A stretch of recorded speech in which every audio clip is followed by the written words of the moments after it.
নমস্কার, welcome to my channel. বন্ধুরা, আজ তোমাদের সঙ্গে শেয়ার করছি খুবই সহজ একটি রান্না, পোস্ত ইলিশ। তাহলে চলো দেখে নিই কীভাবে তৈরি হচ্ছে এই রান্না। আর পুরো ভিডিওটি দেখার অনুরোধ রইল তোমাদের কাছে।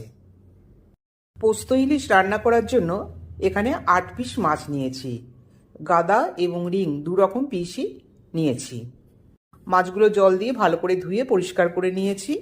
প্রথমেই মাছের মধ্যে দিয়ে দিলাম পরিমাণ মতো নুন। নুনের পর দিয়ে দিচ্ছি হলুদ। নুন আর হলুদ দেওয়ার পর প্রত্যেকটা মাছের গায়ে ভালো করে এইভাবে মাখিয়ে নিতে হবে। মাছের মধ্যে নুন হলুদ মাখানো হয়ে গেছে। কড়াই বসিয়ে দিলাম। দিয়ে দিচ্ছি পরিমাণ মতো সর্ষের তেল। আর এটা সর্ষের তেল দিয়েই বানাতে হবে ইলিশ মাছটা।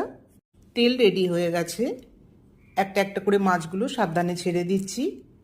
আর মাছগুলো ছাড়ার সময় গ্যাসের ফ্লেমটা মিডিয়ামে করে দিতে হবে। ইলিশ মাছের পিসগুলো হালকা করে ভেজে নেব।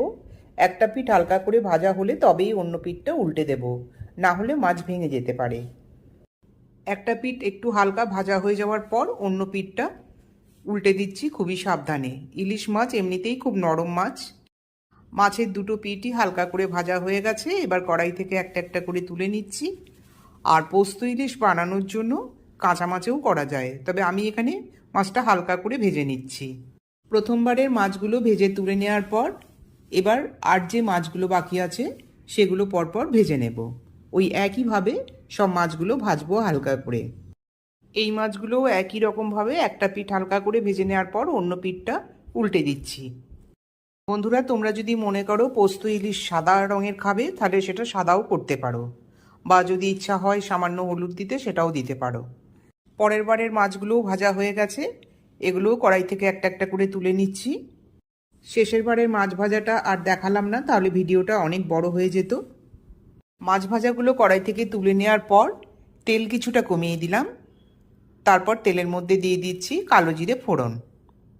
তেলের মধ্যে কালো জিরে ফোড়ন দেওয়ার পর এরপর দিয়ে দিচ্ছি পোস্ত, সর্ষে আর কাঁচা লঙ্কা আগে থেকে বেটে রেখেছিলাম, সেটাই এখন দিয়ে দিচ্ছি। পোস্তর পরিমাণটা যদি 2 চামচ হয়, সর্ষের পরিমাণটা হবে 1 চামচ। পোস্ত আর সর্ষে কতটা লাগবে সেটা নির্ভর করবে মাছ কতটা আছে তার উপরে। পোস্তর বাটি ধোয়া একটু জল দিয়ে দিলাম। আর এটা এখন 2-3 মিনিট ধরে ভালো করে কষিয়ে নিতে হবে তেলের সাথে। ঝোলের জন্য পরিমাণ মতো নুন এখানে দিয়ে দিলাম। আর মাছটা ভাজার সময়ও নুন ব্যবহার করেছিলাম। হলুদটাও দিচ্ছি খুবই সামান্য পরিমাণে, যেহেতু এটা পোস্ত সেজন্য হলুদ বেশি ব্যবহারের দরকার নেই। হলুদ আর নুন দেওয়ার পর আবার ভালোভাবে কষিয়ে নেব।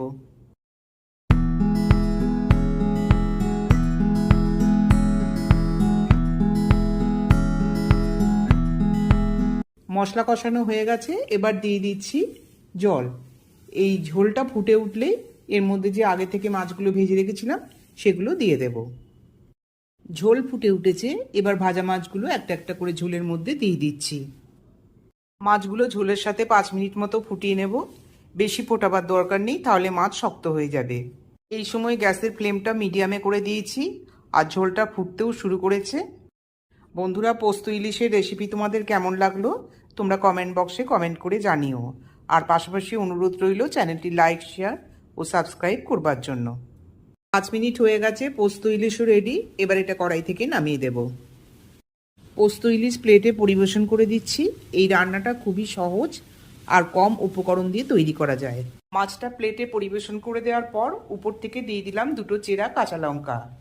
তাহলে বন্ধুরা, আজকে এই পর্যন্তই। আবার দেখা হবে অন্য কোনো রেসিপি নিয়ে। নমস্কার।